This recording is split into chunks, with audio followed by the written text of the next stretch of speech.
कारण की संघर्ष माझ्या 5वीलाच पुजला होता अशी परिस्थिती होती. प्रफुल्ल पटेल सारखा एक धनाढ्य व्यक्ती जो जमिनीवर नव्हता पण पैशाच्या भरोशावर राजकारण करणं हा त्याचा धंदा होता.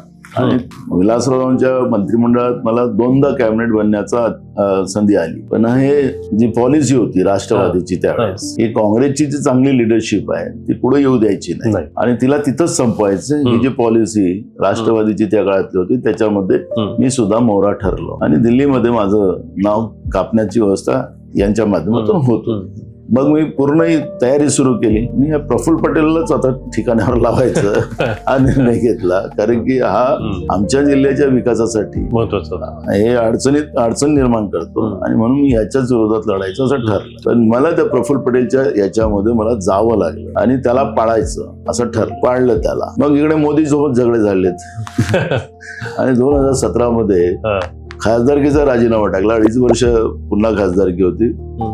ते जीएसटी, ओबीसीचं मंत्रालय, शेतकरी या सगळ्या विषयावरची जेव्हा मोदींबरोबर मी चर्चा करत होतो त्यांच्या सगळ्या आमदार खासदारांच्या याच्यात, तर ते त्यांनी ज्या पद्धतीने विरोध केला आणि ज्या पद्धतीने वागले, माझाच नाही अनेक खासदारांनी प्रश्न उपस्थित केले होते त्यांनाही तसंच वागवलं. मी म्हटलं की हे एकदमच घमंडी माणूस आहे, जनतेच्या प्रश्नाशी घेणं देणं नाही.